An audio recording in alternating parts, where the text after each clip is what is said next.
Neste vídeo, as peças que tem no meu guarda-roupa.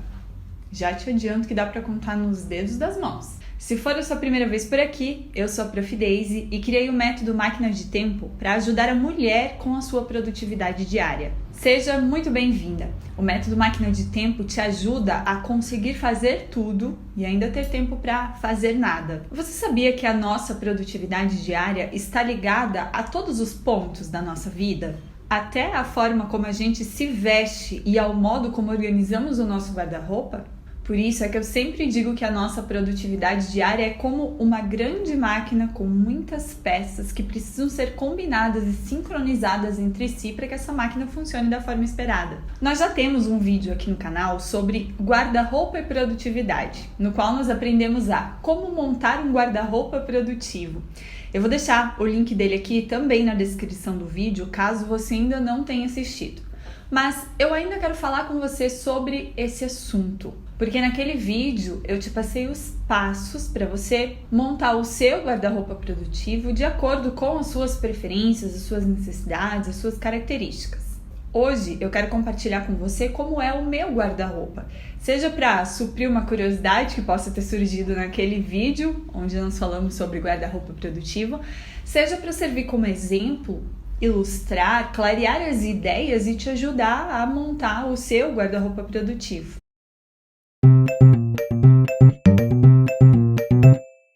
Antes de te contar quais são as peças que compõem o meu guarda-roupa, que eu considero minimalista e satisfatoriamente produtivo, eu quero alinhar com você alguns pontos. O meu guarda-roupa, ele foi construído seguindo aqueles mesmos passos que eu te passei lá naquele vídeo sobre guarda-roupa e produtividade. De modo que, se você já viu o vídeo, você sabe. Essas peças que eu vou te passar hoje, elas fazem sentido para mim, de acordo com aquilo que eu considero importante e de acordo com o tipo de resultado que eu espero do meu guarda-roupa.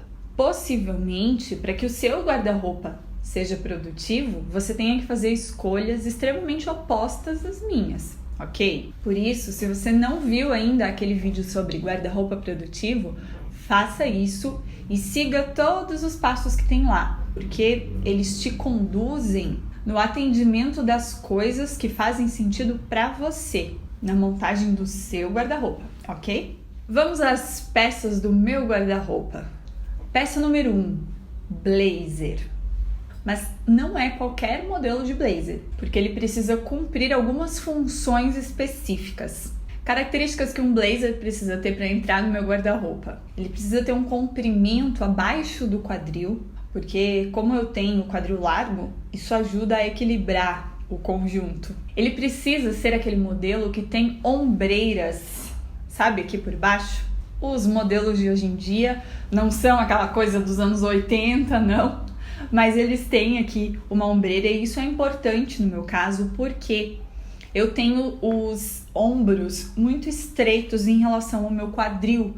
Então, essa estrutura que tem aqui por baixo ajuda a deixar a coisa mais harmônica. A próxima característica que o blazer precisa ter para ser escolhido entrar no meu guarda-roupa é: ele não pode ser de malha. Por quê? A malha, ela fica com cara de velha muito mais rápido e aí eu logo já tenho que comprar outro. Então, eu evito blazers de malha. E ainda, ele precisa ser de uma cor que esteja dentro da minha paleta de coloração pessoal, aquela que a gente faz para identificar as cores que nos valorizam, aquela coisa toda. Então, depois que eu fiz esse estudo da coloração pessoal, eu procuro por um blazer que seja da cor que está na minha paleta.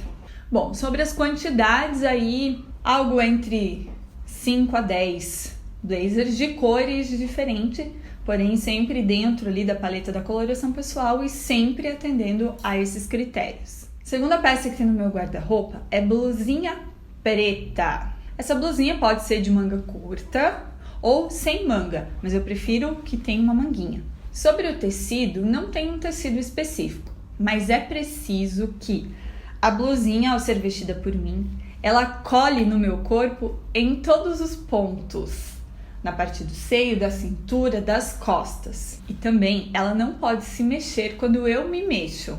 Sabe aquele tipo de blusinha que quando a gente ergue o braço ela sai do lugar e aí a gente tem que ficar arrumando? Não pode. Então eu acabo sempre na malha, porque é ela que atende a todos esses pontos simultaneamente. Sobre a quantidade, algo em torno de 4, 5 blusinhas. Todas pretas e de preferência, se eu conseguir, todas do mesmo modelo. Terceira peça que tem no meu guarda-roupa é calça preta.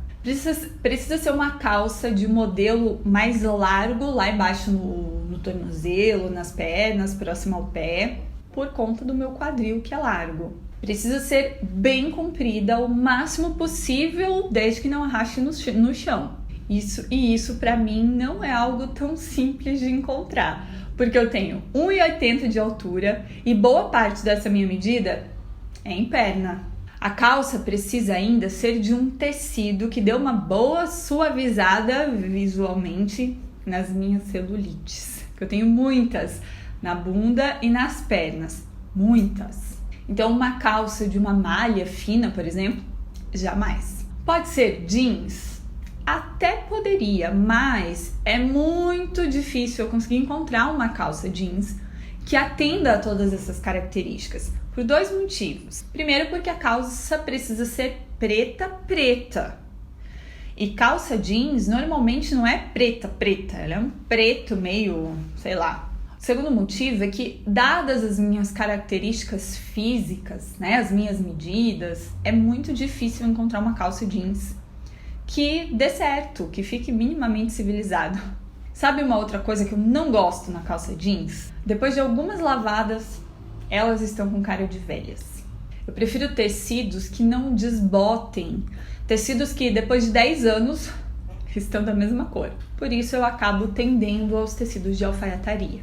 No momento, as minhas calças pretas, eu não sei bem o nome daquele tecido, mas é uma mistura, parece um tecido plano, mas ao mesmo tempo, não sei, é diferente, é um tecido lá que não tem cara de alfaiataria, mas que tem características muito parecidas na questão da conservação da cor, na textura do tecido. E aí, reunindo todas essas características, normalmente eu acabo precisando fazer as minhas calças na costureira sob medida. Bem, sobre as quantidades, questão de 2, 3 peças já é mais que suficiente para eu conseguir gerir ali a questão da lavagem, tá tudo certo. Normalmente elas são exatamente iguais, então tá tudo bem. Antes da 4ª peça do meu guarda-roupa, eu quero te falar uma coisa. Tem um comentário que eu recebo com alguma frequência, talvez você até já tenha me ouvido falando sobre isso, que é algo do tipo assim: como que você não tem 1 milhão de inscritos, 1 milhão de seguidores? E sabe por quê? Porque você assiste ao vídeo e não curte. Você assiste, não compartilha, você não comenta. Você gosta de um conteúdo e não salva, não compartilha. Você se inscreve no canal ou me segue no Instagram e não ativa as notificações. Você não imagina como essas pequenas coisas fazem diferença para que aquele conteúdo chegue para mais pessoas e para que mais gente comece a acompanhar aquele conteúdo, se inscreva, siga o perfil no Instagram, enfim.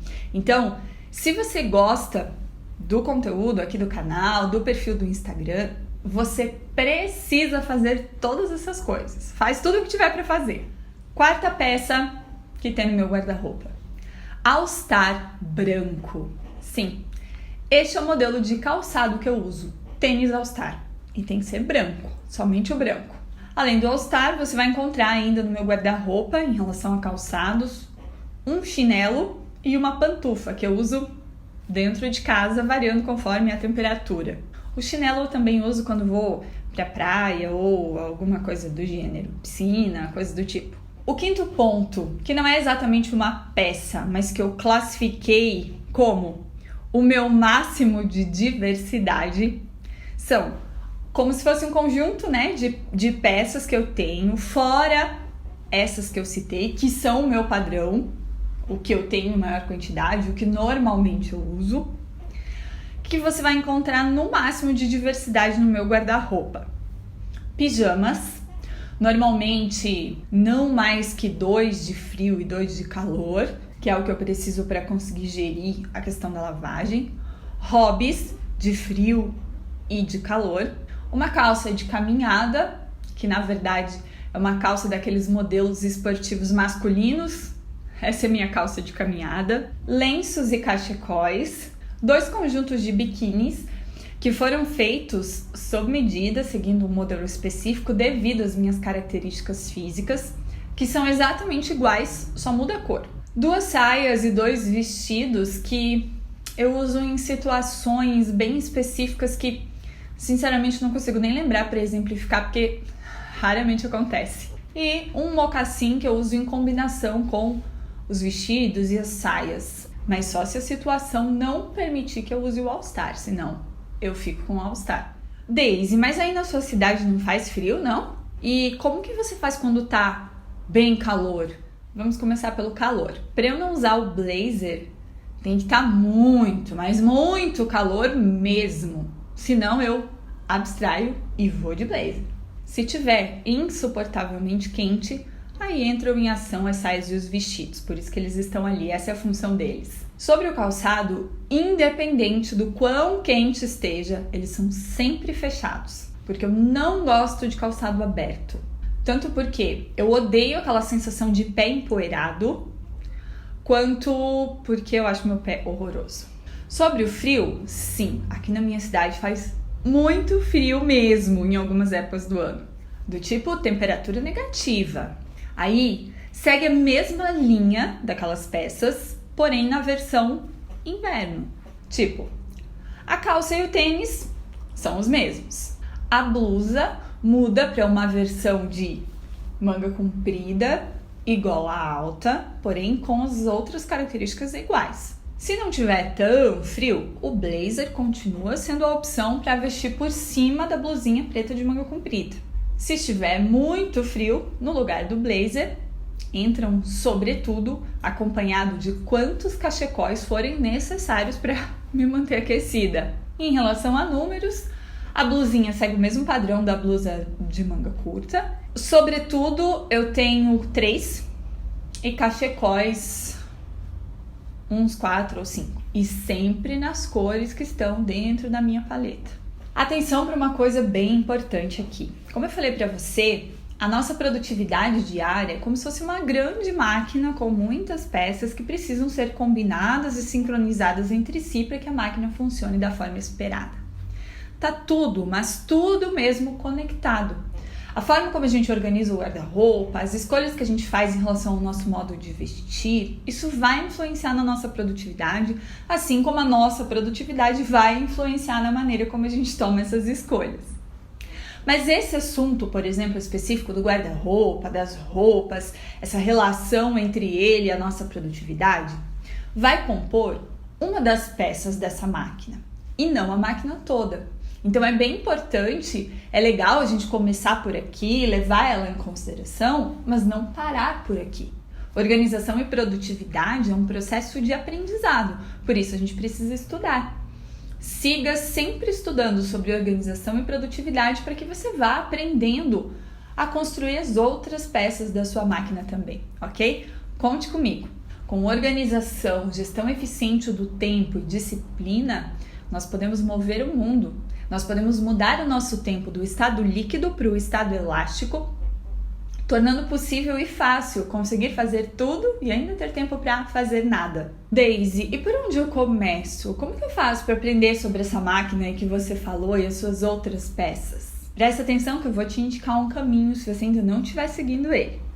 O ideal seria você fazer o curso Máquina de Tempo, que vai te ensinar a organizar a sua rotina tal qual as peças de uma máquina, de modo que, quando você colocar essa máquina para rodar, automaticamente uma coisa leve a outra e a sua produtividade diária funcione com consistência e sem esforço. Mas, como o cenário ideal costuma não ser o primeiro passo em nenhum processo de aprendizado, eu vou te passar um roteiro didático, começando do primeiro passo e terminando lá no cenário ideal. Assim, você já pode começar os seus estudos hoje mesmo e de forma gratuita. Eu vou deixar na descrição desse vídeo aqui um link de Saiba Mais sobre o curso Máquina de Tempo. Na página para a qual você será encaminhada quando clicar nesse link, Além de mais informações a respeito do curso Máquina de Tempo, você vai encontrar um roteiro de estudos que eu fiz para você. É só seguir esse roteiro e, se você chegar lá no último degrau, eu garanto que você vai ter mudado o seu tempo do estado líquido para o estado elástico, conseguindo fazer tudo e ainda tendo tempo para fazer nada, com uma produtividade saudável e sustentável na sua vida. Você vai ter mais tempo e mais qualidade de vida. Então, já acessa agora o link da descrição para pegar o seu roteiro de estudos e iniciar sua caminhada hoje mesmo. Já imaginou como você vai se sentir feliz quando finalmente conseguir manter uma produtividade saudável e sustentável na sua vida? Grava essa frase que eu vou te falar agora, porque quando você tiver com a sua máquina de produtividade funcionando, você vai poder confirmá-la. Ser mais produtiva é ser mais feliz. Um grande abraço e até o próximo vídeo.